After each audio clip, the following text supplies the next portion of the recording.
Hola, buenos días. Quiero agradecer la presentación que me hizo la Eli y agradecer también esta invitación a poder compartir con ustedes esta mañana un tema bien interesante que me han invitado a desarrollar junto con ustedes, que es en torno a la importancia, especialmente desde la mirada cristiana, de la vida, ¿no es cierto? Porque también a veces los cristianos, los católicos, ponemos tanto énfasis en la defensa de la vida o a qué nos referimos con eso. Entonces, esto es lo que vamos a dialogar hoy día en la mañana. Y pongo énfasis en esta palabra dialogar, porque ojalá que esto no sea solamente una charla donde hablo yo, sino que es una instancia donde todos podamos compartir, dar nuestra opinión y conversar a partir de ello, ¿no? Entonces, dada esta situación, también si ustedes en algún momento, yo estoy hablando y ustedes quieren intervenir, hacer preguntas, dar su opinión, o preguntar cualquier cosa, levantan la manito por el Zoom o interrumpen por el micrófono, yo no tengo problema en eso. ¿Ya? Bien.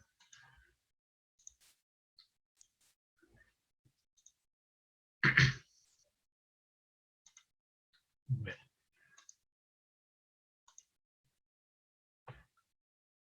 Bueno, vamos a partir entonces con el encuentro de hoy, que hemos titulado La vida es un regalo, ¿lo cuidarás? Y para partir, como les decía, me interesa mucho conocer un poquito también qué es lo que ustedes piensan o que pensaron cuando vieron este título o qué idea les viene a la mente cuando hablamos de que vamos a hablar de la vida o de la defensa de la vida, ¿no? Porque uno puede decir, bueno, aquí vamos a tratar de definir por qué hay que defender la vida, siendo que da la impresión de que la vida es un bien apreciado por todo el mundo, ¿no? Por eso dice aquí la diapositiva, apreciar y valorar la vida, ¿no es acaso algo lógico? Entonces, quisiera partir esta conversación con esta pregunta, ¿no? ¿Qué les parece a ustedes? ¿Es lógico defender la vida o tener que detenerse un sábado por la mañana a reflexionar este tema? ¿O en realidad podríamos hablar de otra cosa más relevante o que suscite más polémica, ¿no? ¿Qué opinan ustedes?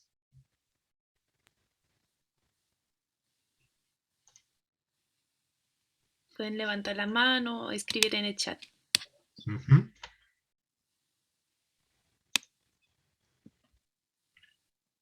O cuando también, reformulando la pregunta, si ustedes le hablan de que vamos a hablar de la defensa de la vida, ¿qué temas les vienen en la mente?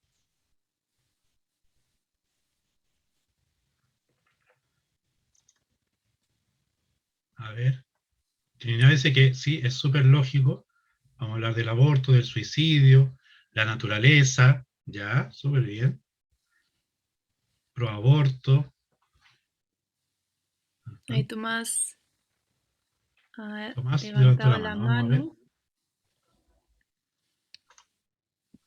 Vamos ¿Aló? a... ¿Se escucha?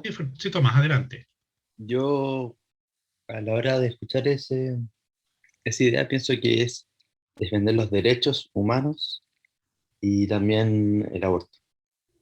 Eso. Ya, defender el derecho al aborto o contra el aborto. No. De defender los derechos humanos de las personas y ¿Ya? aparte del aborto. Ah, ok. Bueno, gracias. ¿Alguna otra idea más? Dice Javier, lo primero que se me vino a la mente fue el tema del aborto. A mí un asesinato, dice Maximiliano. Pro decisión, Josefa dice, es lógico que todas las personas deberían cuidarla. De acuerdo. Exactamente. Bueno, vamos a ver entonces cómo vamos a abordar este tema. Hay varias cosas que podemos decir. La vida es un concepto súper amplio. De hecho, ustedes mismos lo han dicho en sus comentarios. Podemos hablar de todo ser vivo, de la naturaleza, de la vida humana en específico, ¿no es cierto? O sea, uno hablando del derecho a la vida puede hablar de cualquier cosa casi, ¿no? Podemos hablar aquí de ecología, podemos hablar aquí de economía, podemos hablar aquí de sociología, de todo lo que involucra a los seres vivos. pero como en realidad tenemos un tiempo cortito esta mañana, vamos a tratar de acotarlo principalmente a tipos específicos de vida, ¿no? Y recordando también un poquito las clases de biología, ¿no es cierto? Esta etapa del conocimiento de la biología, quisiera partir preguntándoles también a ustedes, ¿qué es un ser vivo? ¿Qué caracteriza a un ser vivo? También pueden decirlo por el chat o por el micrófono. A ver, ¿cuánta biología saben? Algo hecho de células, dice Trinidad. Algo que tiene vida, dice Cristóbal. ¿Ya? Pero ¿qué es la vida? ¿Cómo yo reconozco que un ser está vivo? Entre por ejemplo, un león y una piedra. ¿Cómo se nota? José dice que respira, que se alimenta. ¿Ya? O sea, hay algunas actividades propias de los seres vivos también, ¿no? Tener factores bióticos, dice Vicente, que reaccionan ante estímulos distintos.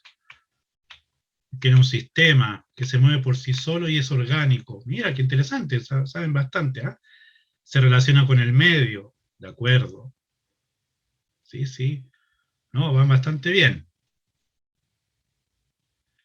Algo vivo siente, ya, muy bien, eso de los seres sintientes, algo que vamos a conversar también. Los seres sintientes. No, muy bien. Recogiendo tanto lo que ustedes dicen, junto con lo que dice la ciencia biológica, cuando queremos distinguir a que un ser está vivo a un ser no vivo, hay varias características, ¿no? Primero, la capacidad de autocontrol, o lo que se llama en términos científicos la homeostasis. Homeostasis significa tratar de mantener un equilibrio interno que posibilite que se den en el organismo en cuestión los procesos propios que permiten que la vida continúe, digamos. Básicamente, como alguien decía ahí, los seres vivos están compuestos de células. Efectivamente, la célula es la unidad funcional y estructural del ser vivo, y para que se den sus procesos se necesitan ciertas condiciones de temperatura, de pH, de porcentaje de oxígeno, cantidad de glucosa, etc. Y para que se den este ambiente ideal para que la vida continúe, el ser vivo mismo tiene que ser capaz de mantener esos niveles propios que le permiten vivir, ¿no? Entonces, cuando un ser vivo, o un ser, perdón, puede realizar este autocontrol en forma independiente, habla de que hay un principio intrínseco, o sea, un principio del interior, que permite que esto se mantenga, ¿no? Y eso es la vida también, ¿no? Alguien decía por ahí, el ser vivo el que tiene vida. Sí, suena como obvio, pero en realidad no es tan obvio, porque cuando nos ponemos a pensar en la realidad de las cosas, a veces lo que parece obvio no es tan evidente muchas veces. El segundo punto que caracteriza a un ser vivo es la excitabilidad. Y excitabilidad hace referencia en biología a, como lo decía alguien por ahí, la capacidad de responder a los estímulos del medio, ¿no? Y uno puede verlo incluso, bueno, lo más evidente es en los animales o en uno mismo, pero también, por ejemplo, en las plantas son seres vivos porque también son seres excitables, ¿no es cierto?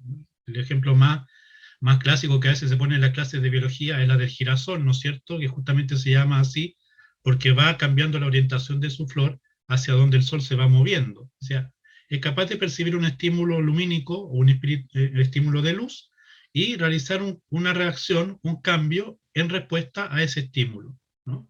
Entonces los seres vivos son reactivos, ¿no? También los seres vivos son capaces de reproducirse y de heredar sus características a la descendencia venidera, ¿no es cierto? Esto es todo lo que tiene que ver con la genética, con los aparatos reproductivos, los sistemas de reproducción, asexuados, sexuados, etc. Pero en el fondo los seres vivos son capaces de autorreplicarse y de transmitir información genética a las futuras generaciones. También se ha visto que tienen una tendencia evolutiva. Esta capacidad de responder a los estímulos del ambiente no se dan solamente en lo inmediato, sino que también se pueden dar en largos periodos de tiempo. Esto es lo que se llama en términos sencillos la teoría de la evolución. Se ha visto que los seres vivos, por esta capacidad de de adaptarse, también en el tiempo puede tomar ciertas características que le permitan subsistir en el tiempo. Ahí está, dice Maximiliano, lo reafirma, ¿no es cierto? Adaptarse, evolucionar o acostumbrarse.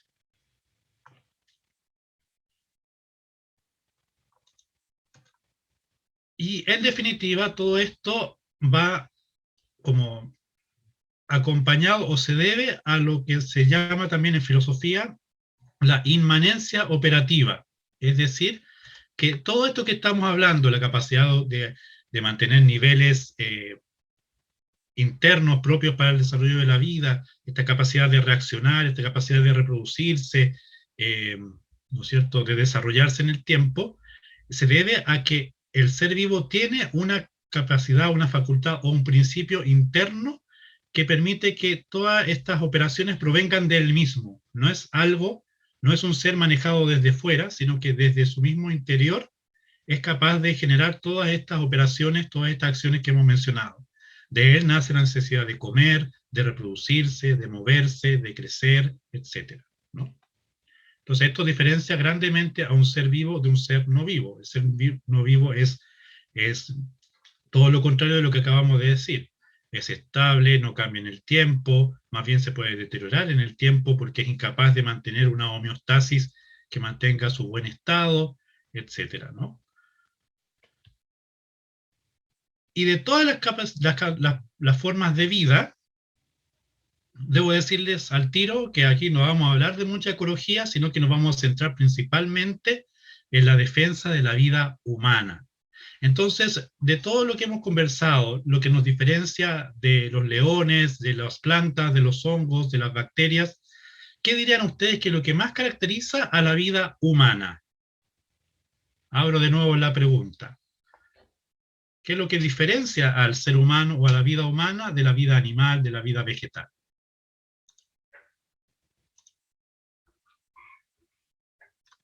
Dice por ahí nuestra inteligencia, la razón, somos creados a semejanza de Dios, la inteligencia y la voluntad, la razón.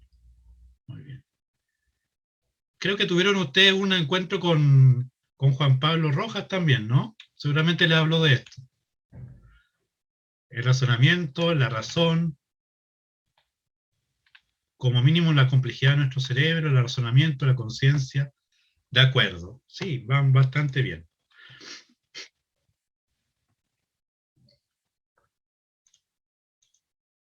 Claro, la vida humana tiene una característica absolutamente propia y original de ella, que va en relación con esto que ustedes reflexionaban, de que el ser humano tiene razón, tiene voluntad, ¿no? Y en otras palabras, tiene esta capacidad de elegir su actuar, ¿no es cierto?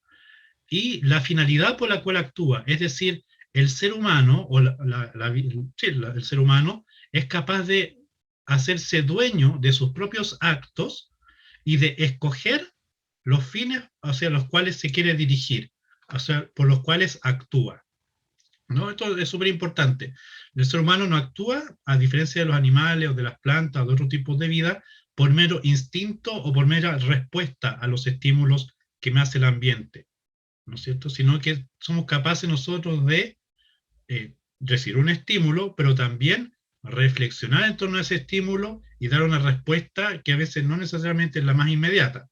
Claro, si a mí me está persiguiendo un león, no me voy a poner mucho a pensar de qué es lo que tengo que hacer. Tengo que arrancar, ¿no es cierto? Pero tal vez si yo me arranco del león en una oportunidad X y logro llegar a una caverna donde me resguardo, ahí sí me da más tiempo de cómo estos leones siempre me van a estar atacando.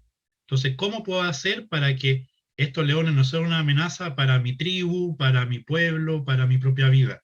Entonces ahí se me ocurre, tal vez puedo hacer una empalizada alrededor de mi aldea con tal que los leones no me ataquen.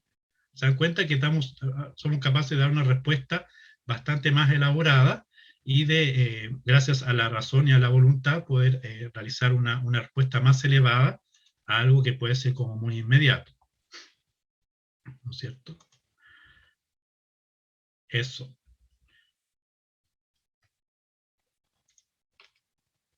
También la vida humana tiene una característica muy especial que es y tiene un poquito de relación con lo que alguno de ustedes mencionó respecto de ser imagen y semejanza de Dios. O sea, no quiero introducir de buenas a primeras el aspecto religioso aquí, pero sí es cierto que somos hechos a imagen de Dios, por eso también tenemos razón y voluntad, porque Dios es un ser que tiene por excelencia también razón y voluntad.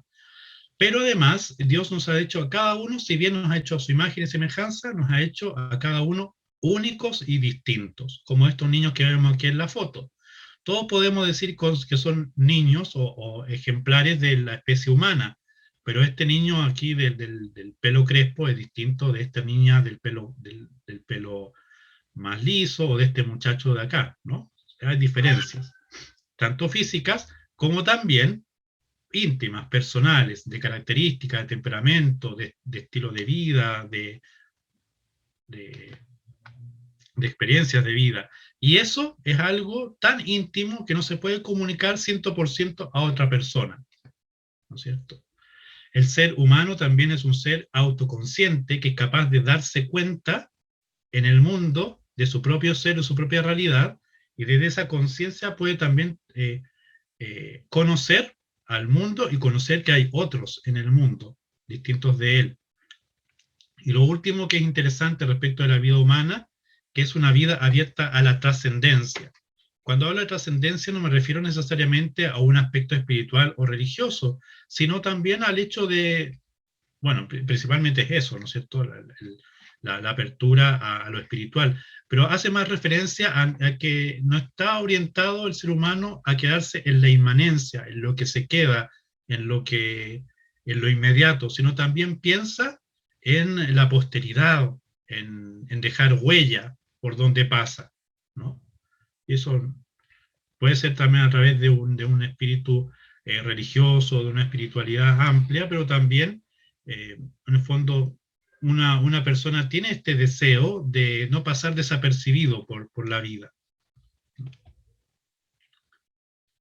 Ahora, habiendo enfocado bien de que en esta charla o en esta conversación vamos a hablar principalmente de la vida humana y de la defensa de la vida humana, ahora sí yo me voy a colocar los lentes del pensamiento cristiano. Entonces, desde el cristianismo, ¿con qué lentes miramos la vida, eh, la vida humana?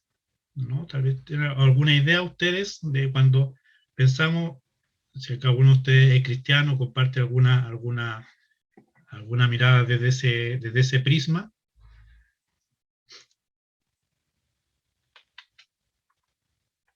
Como lo más preciado, como un regalo de Dios, es un regalo, ¿ya? Sí, se lo soplé en el título de la presentación, ¿no es cierto? ¿Ya? Bueno. Desde el cristianismo, efectivamente, como ustedes dicen, la vida es un don de Dios, es un regalo, y debe ser conservada y protegida, y tiene que ser cuidado, claro. ¿Y por qué es un don? ¿Por qué es un regalo?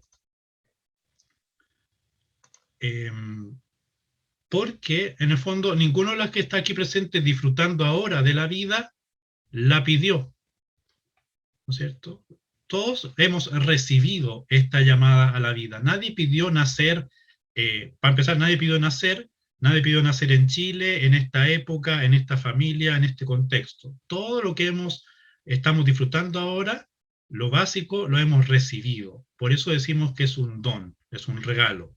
Ahora, desde la mirada cristiana, desde la mirada creyente, este no es un regalo que llega del éter, sino que es un don pensado por Dios. Por eso decimos que es un don de Dios.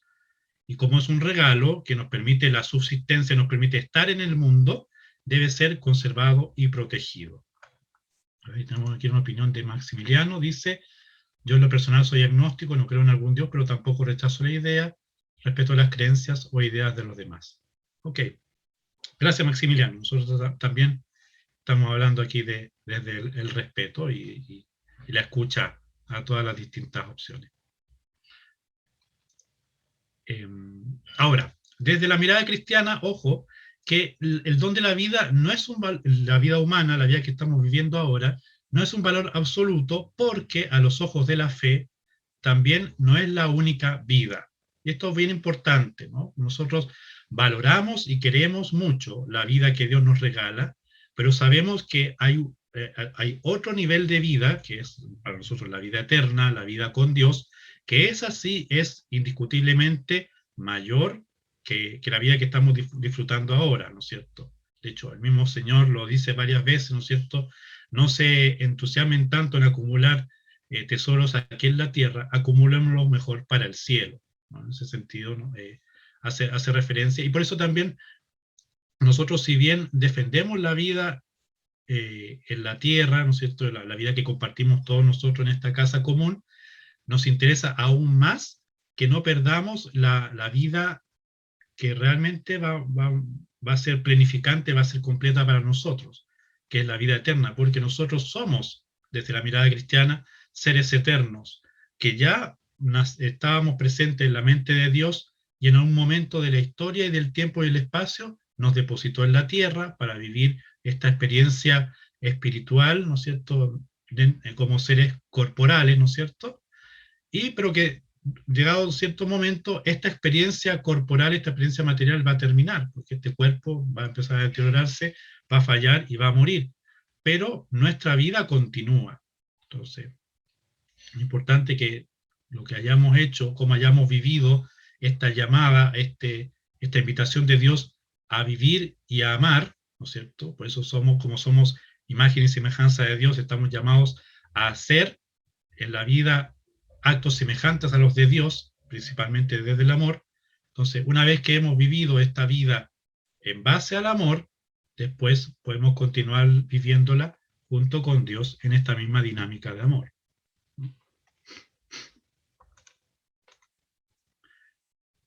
Y por esto también nosotros pensamos, desde la mirada cristiana, que si bien somos custodios y administradores de nuestra propia vida, nosotros escogemos lo que hacemos con esta vida, gracias a esta libertad que tenemos, esta capacidad de ser nosotros dueños de nuestros propios actos. Sin embargo, tenemos conciencia de que el dueño de la vida es siempre Dios, y la vida es siempre gracia. Nuevamente, nadie mereció el don de la vida. Dios la da en forma gratuita a los hombres y mujeres para que la disfruten, ¿no? Y el dueño de la vida, el que decide cuándo parte y cuándo termina, desde la mirada cristiana, es Dios. Esto es súper relevante tenerlo presente porque es la base de por qué la Iglesia o el pensamiento cristiano defiende tanto la vida desde la concepción hasta la muerte natural, porque estos dos límites, el inicio y el fin de la vida, no pertenecen al hombre, sino que pertenecen a Dios. Les cito también otro concepto súper importante a tener presente cuando hablamos de la defensa de la vida, que es el concepto de la dignidad. Dice esta instrucción de la Congregación de la Doctrina de la Fe, que se llama justamente la dignidad de la persona, que a cada ser humano, desde la concepción hasta la muerte natural, se le debe reconocer la dignidad de persona. Este principio fundamental, que expresa un gran sí a la vida humana, debe ocupar un lugar central en la reflexión ética sobre la investigación biomédica y reviste una importancia siempre mayor en el mundo de hoy. Ahora, este concepto de dignidad, también en nuestro ambiente chileno ha estado muy en boga en los últimos años, ¿no es cierto? Es un concepto que es muy antiguo, parte principalmente en Occidente con los romanos, pero la dignidad para los romanos es algo bastante distinto de lo que concebimos ahora. Para el romano, la dignidad era una facultad o una característica de la persona que tenía que ver con su acción política y con su integridad moral. Es decir, una persona en Roma era digna cuando tenía cierto grado de participación política y además tenía un estilo de vida intachable. Entonces los senadores, los políticos de la época eran personas realmente dignas. Si más encima en tu familia tenías antecedentes históricos de pertenecer a una clase alta o ser descendiente de un dios o de un héroe, eras mucho más digno que otras personas. Es decir, a lo que voy es que había el concepto de que la dignidad no era igual para todos, sino que había dentro de la sociedad seres más dignos que otros. y también de acuerdo a tu comportamiento, a cómo te fuera en las batallas, a los logros que tú conseguías en tu vida, podías o aumentar o disminuir en dignidad. Incluso esta dignidad se podía hasta perder. Por ejemplo, como ocurría con los esclavos, que eran como los seres más indignos de la sociedad romana. Entonces está este concepto de que la dignidad en realidad es un logro personal que da derechos y deberes.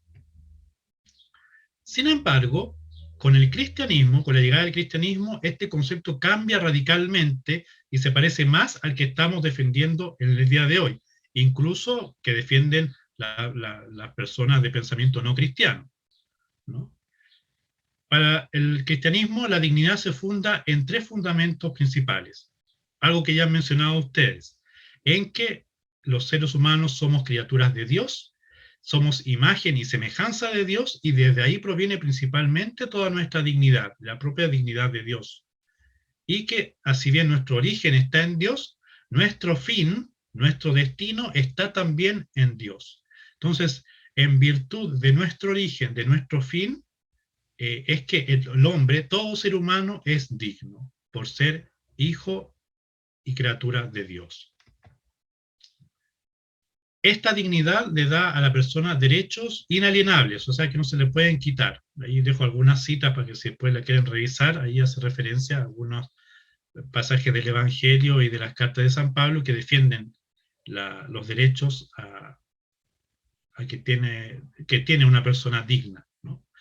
Y lo otro importante es que la dignidad para el cristiano es intrínseca a la persona, en relación a lo específico que tiene, que es su ser espiritual. Esto de que un ser tenga razón, tenga voluntad, desde el punto de vista filosófico hace referencia de una realidad más profunda dentro de la persona, que es tener espíritu.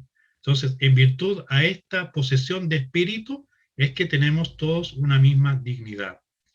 Y esta dignidad es ontológica. Ontológica significa que se relaciona con el ser de la persona.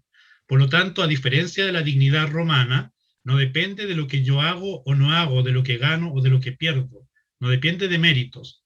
No se otorga ni se quita. Lo único que podemos hacer es defenderla, ¿no?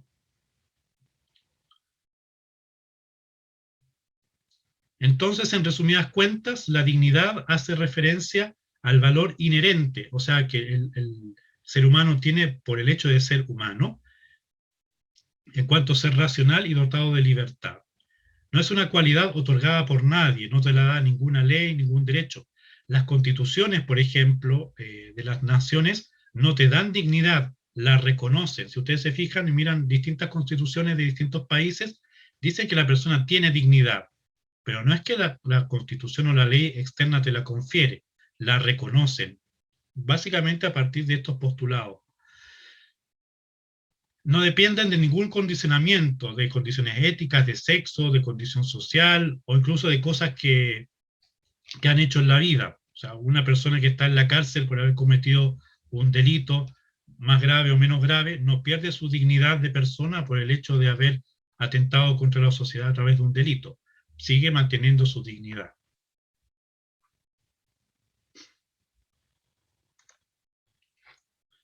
Bueno, por eso, ¿no es cierto?, podemos actualmente directamente rechazar actitudes como la esclavitud, ¿no es cierto?, como las tratas de personas, el abuso a todo nivel, porque nosotros estamos teniendo en la mente ya que la dignidad es igual para toda persona, no tiene condicionantes, ¿no? Pongo también estos niños aquí, porque por mucho tiempo los niños, las mujeres, fueron considerados como seres humanos de segunda categoría. No, eso ya no es lícito al mirar bien estas condiciones o estos conceptos que hemos comentado, ¿no es cierto? También al hecho de ser humano se asocia esta otra condición, que es la de ser persona. Que ser persona, desde el punto de vista antropológico, no podríamos decir que no es una característica del ser humano, sino que es la manera que tiene de ser.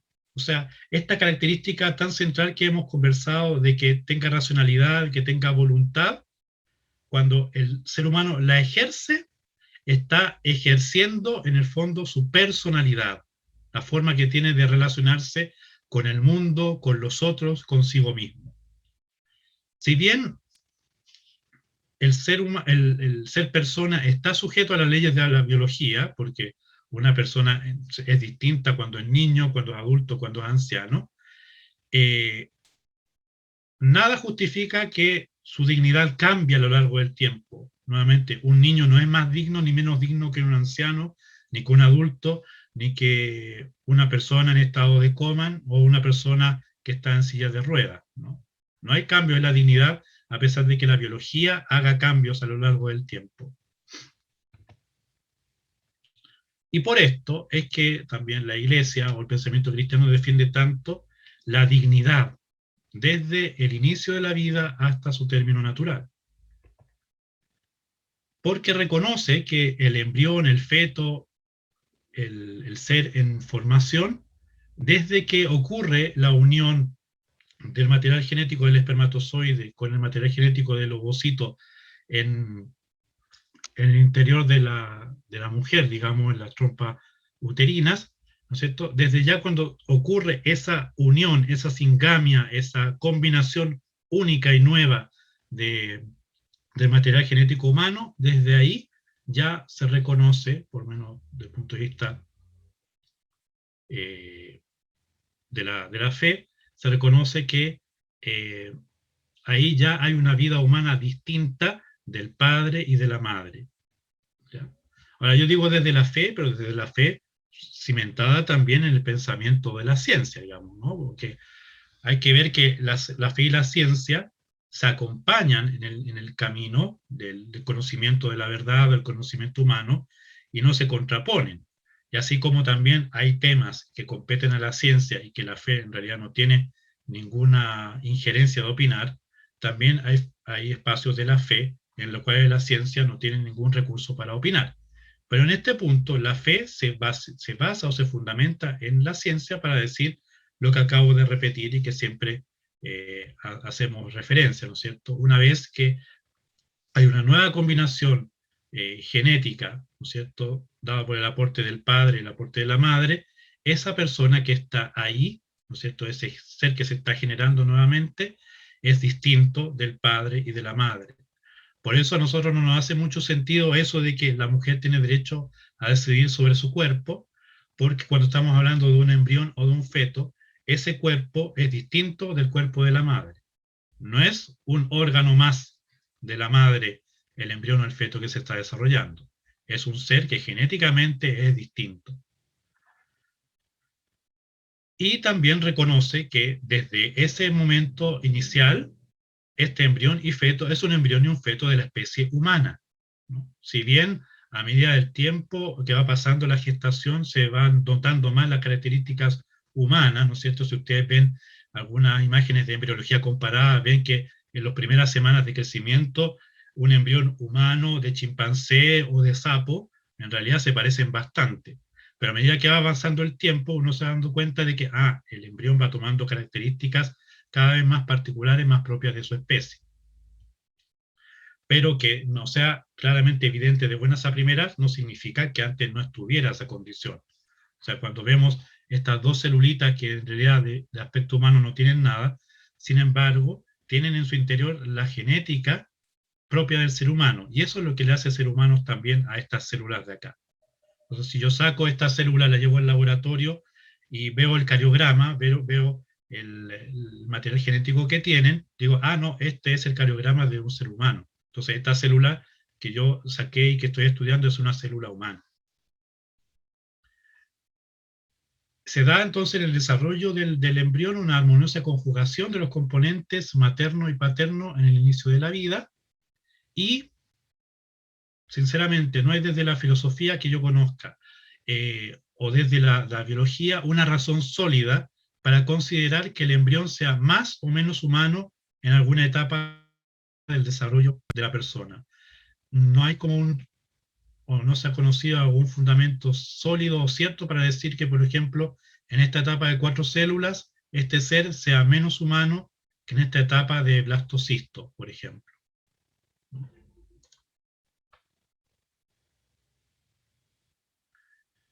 Thomas Main pregunta, ¿es más relevante la vida o la vida digna?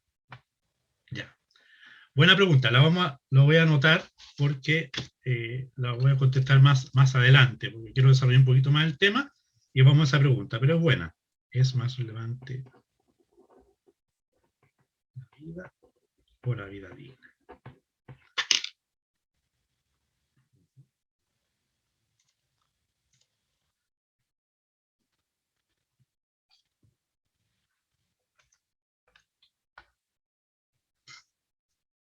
Ahora, nuevamente, tomando este último punto, ¿desde cuándo persona, no es cierto? El derecho a la vida, como podríamos decir, en realidad podría definirse mejor como el derecho a defender la vida o a que aquel que ha recibido la vida la pueda vivirla, pueda desarrollarla, ¿no? Y es el fundamento de todos los demás. Por ahí alguien hablaba de los derechos humanos. Ciertamente, los derechos humanos no tienen ningún asidero si es que la persona no está viva. Los cadáveres, digamos, no tienen derechos, ¿no? Los seres vivos son los que tienen, los seres humanos vivos son los que tienen los merecedores de derecho, ¿no?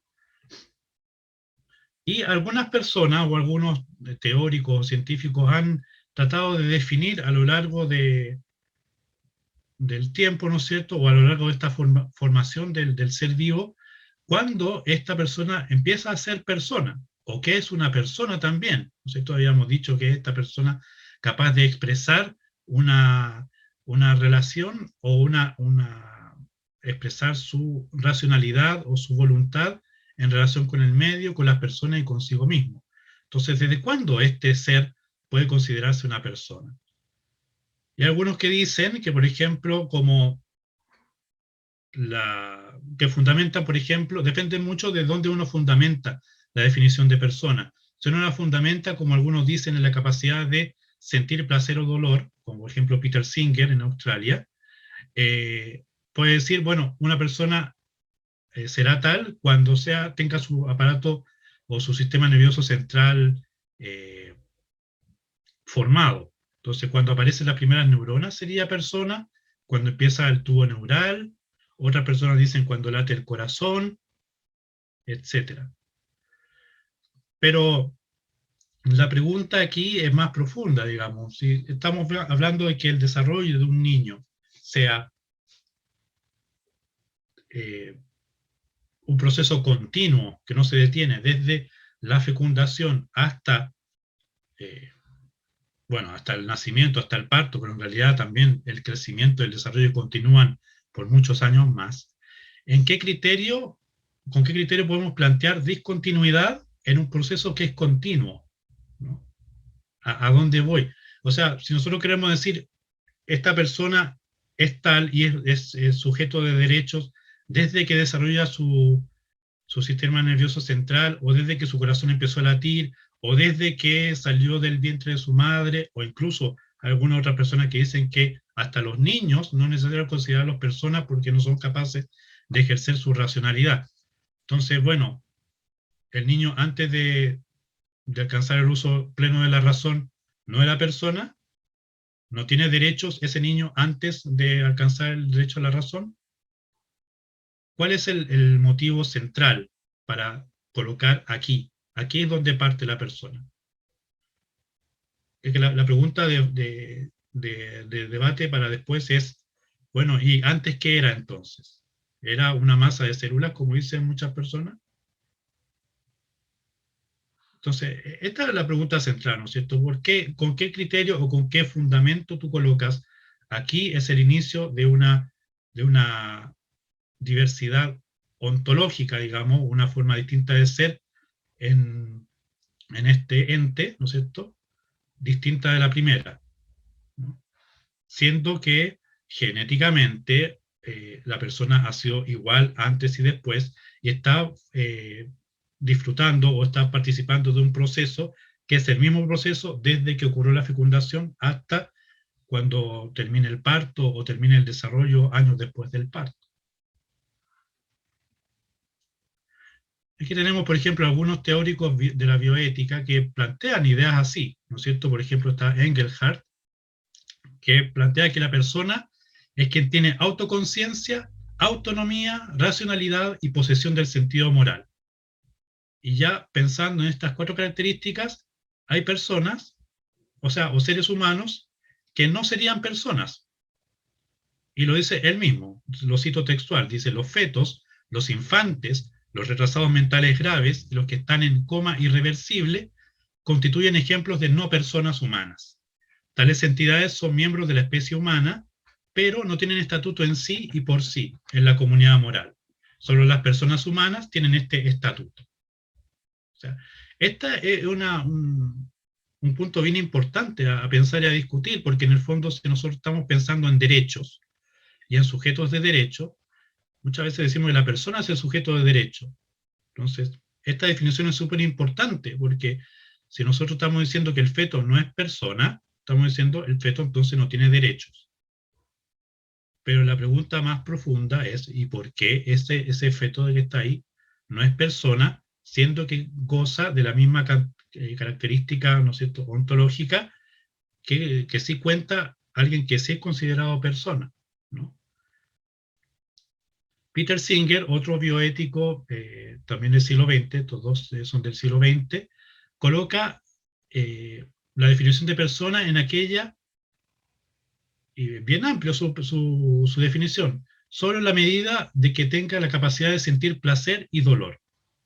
Entonces, con esto también podemos pensar que hay seres incluso no humanos que pueden ser personas para el pensamiento de Singer, y que esto sostiene mucho los pensamientos de grupos, por ejemplo, que defienden los derechos de los animales, diciendo que son seres sintientes. Y que a todo esto es cierto, ¿eh? Yo no digo que los animales no sientan, yo también he tenido mascotas y sé que sufren dolor, sufren hambre, sufren de todo. O sea, yo no estoy en contra de eso. Pero la personalidad, hemos visto que es algo más profundo y más específico que solamente la capacidad de sentir placer y dolor, ¿cierto? Es hacer referencia a esta capacidad, a estas facultades distintivas que nos separan justamente o nos diferencian de los animales y de las plantas, que es este hecho de tener racionalidad y tener voluntad, ¿no? De hecho, aquí también cito unas palabras de Singer: algunos seres pertenecientes a especies diversas de la nuestra son personas, y algunos seres humanos no lo son, ¿cierto? Nuevamente, ninguna valoración objetiva puede atribuir a la vida de seres humanos que no son personas mayor valor que la vida de otras especies humanas que lo son, por ejemplo, los monos antropomorfos, los chimpancés, los gorilas. Me salta un poquito, dice: y así parece que es más grave matar, por ejemplo, a un chimpancé que a un ser humano gravemente discapacitado, que, para Singer, no es persona. Entonces, aquí toma un poquito la pregunta del amigo que intervino recién, ¿no es cierto? Entonces, ¿qué es más relevante? ¿La vida o la vida digna? Entonces, hay que ver, haciendo referencia a lo que hemos hablado de la dignidad, de qué es la vida digna, que del pensamiento cristiano que estamos planteando hoy día, en realidad toda vida es digna. Pero yo sé a dónde estás refiriéndote tú. Por ejemplo, una persona que está postrada en cama por una esclerosis lateral amotrófica y que en realidad está perdiendo la capacidad de hablar, ya no se mueve, está postrada en cama, esa vida parece indigna. Pero la pregunta es, ¿por qué es indigna? ¿Es indigna porque no puede producir cosas? ¿Porque no puede trabajar? ¿Porque no puede hacer algo productivo? Porque hay que ver también dónde estamos nosotros colocando la definición de dignidad, o qué es lo que para nuestros ojos está haciendo que una persona sea digna, o tal vez estamos volviendo al pensamiento romano de que hay personas más dignas que otras. Ahora, desde el punto de vista cristiano, la dignidad humana no se pierde nunca, ¿no?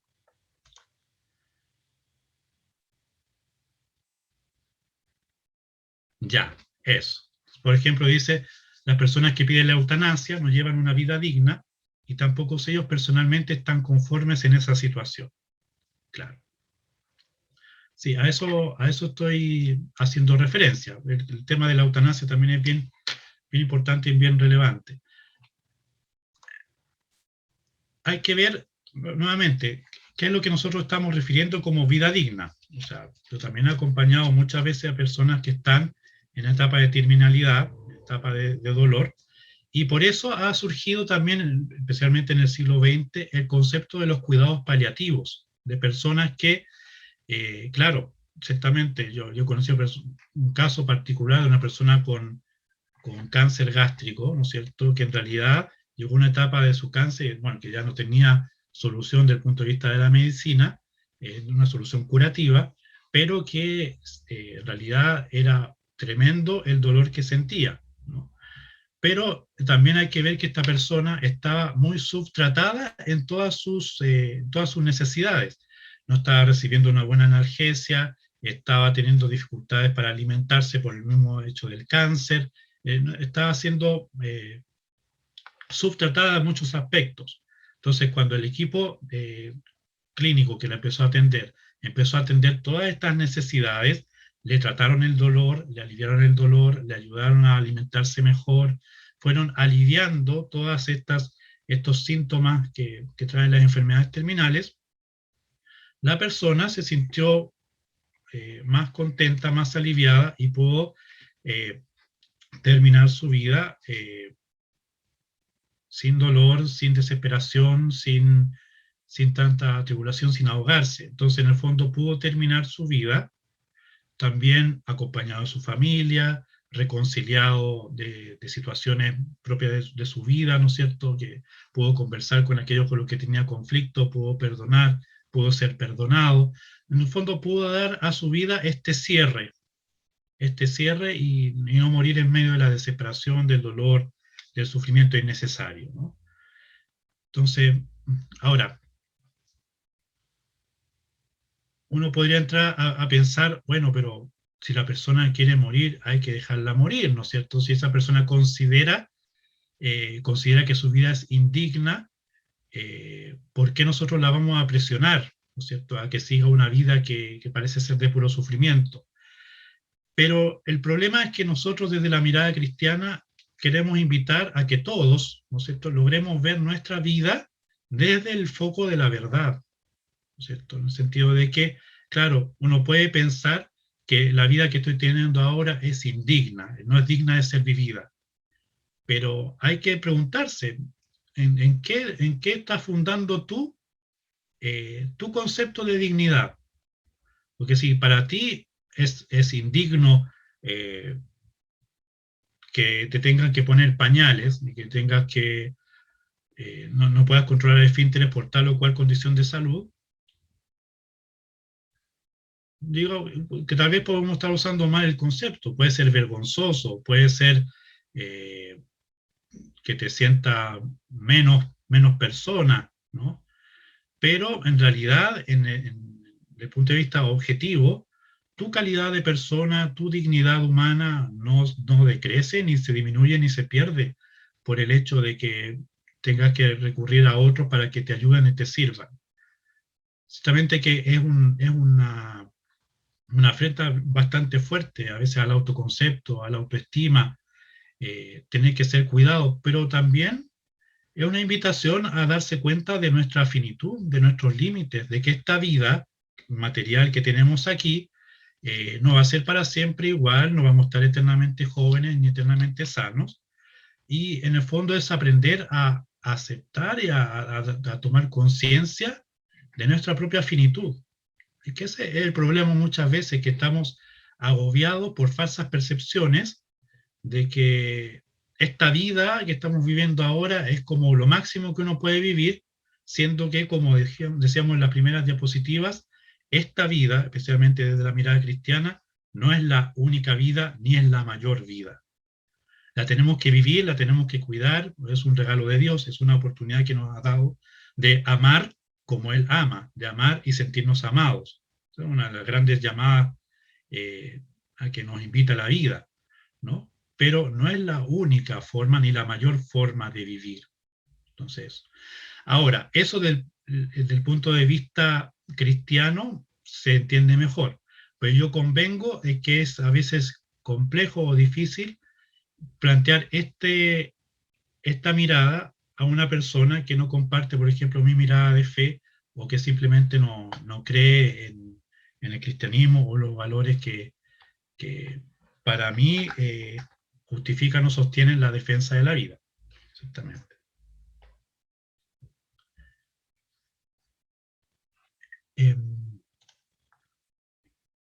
Termino esta presentación, ya estoy en el tiempo, con esta última cita de la última encíclica que ha escrito el Magisterio de la Iglesia respecto de los valores de la vida, la defensa de la bioética.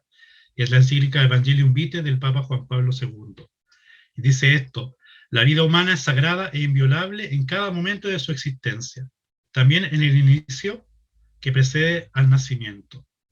El hombre desde el seno materno pertenece a Dios, que lo escruta y conoce todo, que lo forma y lo plasma con sus manos, que lo ve mientras es todavía un pequeño embrión informe y que en él entrevé el adulto de mañana, cuyos días están contados y cuya vocación está ya escrita en el libro de la vida.